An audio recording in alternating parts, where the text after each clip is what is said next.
"Hey, nurse, you'll lose your job if you don't move," someone yelled. But she didn't even flinch.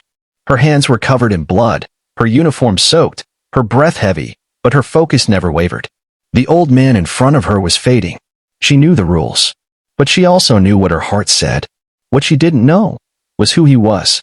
It was a stormy Monday morning when Nurse Aaliyah Brooks arrived for her shift at Gracemount Medical Center in downtown Chicago. The sky rumbled, rain pelted the sidewalks, and the ER was already bursting at the seams. Flu season, traffic accidents, and underfunding had turned the hospital into a pressure cooker. Aaliyah had always been known as the calm in chaos. At 33, she had earned the respect of patients and fellow staff not through charm or connections, but through relentless compassion and tireless service. She'd been a nurse for 11 years and had worked double shifts more times than she could count, sometimes skipping meals just to make sure her patients got theirs. But she was also a black woman in a system that often didn't value voices like hers. She was passed over for promotions. Her complaints about unsafe staffing ratios were brushed aside. And yet she stayed. Because for Aaliyah, nursing wasn't a job, it was a calling. That morning, the charge nurse handed her a clipboard with 5 new cases and barely a glance. "We're swamped. Do what you can. And don't get involved in room 6, the charge nurse warned, before disappearing. Room 6? That was code for don't ask questions. Aaliyah sighed. She had enough on her plate. A child with seizures. A woman miscarrying. A homeless man coughing blood. Her heart ached, but she moved like clockwork, comforting, diagnosing, healing.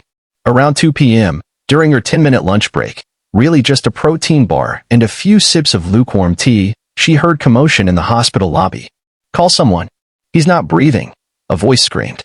Instinct kicked in. Aaliyah rushed toward the noise, her badge bouncing on her chest. In the middle of the white-tiled lobby, surrounded by frightened visitors, lay an elderly black man, pale, slumped, barely alive.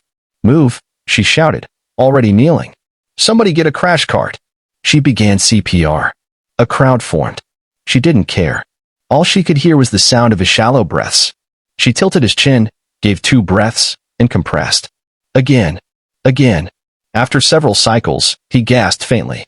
She rolled him to the side, checking his pulse. A security guard grabbed her arm. "Ma'am, this area is restricted."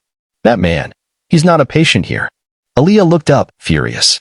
"He's a human being. He needed help. He's not in the system. You've broken protocol." "Then fire me," she whispered. The old man was stabilized and taken into emergency care. But true to the guard's threat, the next day, Aaliyah was called into HR. "We appreciate your years of service, Nurse Brooks. But your conduct yesterday was unacceptable. You intervened without authorization and violated multiple safety and reporting protocols. Would you rather he died?" she asked. "That's not the point." "But it is the point." They terminated her contract on the spot. Aaliyah walked home in the rain that day, her bag heavy with the personal items she'd cleared from her locker. Tears blurred her vision. She thought about rent, about her younger sister in college, whom she was helping support, about her mother's medical bills, and most of all, about how everything she had built could vanish in a single moment. That night, she sat at her kitchen table, replaying everything. Her instincts, her decision, her future. The world felt cruel. 3 days passed. She applied for other nursing jobs, but the hospital's HR had flagged her record for protocol violation. Her phone didn't ring until Thursday morning. A black sedan pulled up in front of her apartment. A man in a dark suit stepped out. "Miss Brooks?" he asked. "Yes. You're requested at Gracemount Medical Center. Right now. I don't work there anymore. Please. Just come." Confused, she followed. The hospital looked different when she walked back in. Cleaner. Quieter. As if waiting. They took her to the top floor, to a private room. A nurse she didn't recognize opened the door. And there, sitting up in bed, was the old man she'd saved. He looked healthier, his skin warmer, his eyes sharp. "You," he said, smiling. "You're the one." Aaliyah blinked. "How are you feeling, sir?" "Alive," he chuckled. "Thanks to you." She smiled faintly. "That's what nurses do." "I wasn't just some old man in the lobby," he said softly. "My name is Victor Hammond.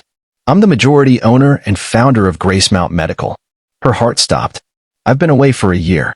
Overseas. Quietly. I was testing the system, seeing how things ran without me. And then I collapsed. And no one came. Except you. You saved me. You risked your career. I didn't know who you were, she said quietly. I know.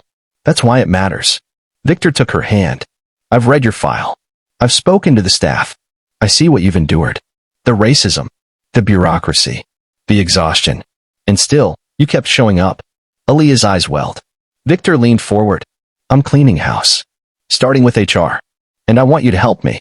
Not as a nurse, but as director of patient advocacy. A new role.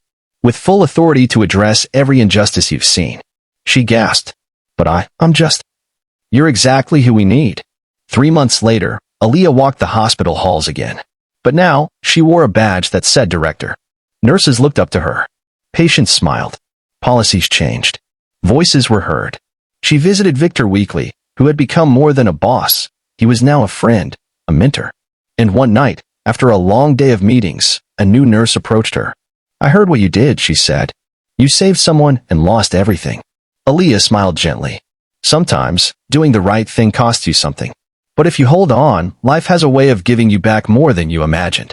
In a world where kindness is often punished, this story reminds us, do good anyway. Because someone is always watching, and sometimes, it's the person who can change your life.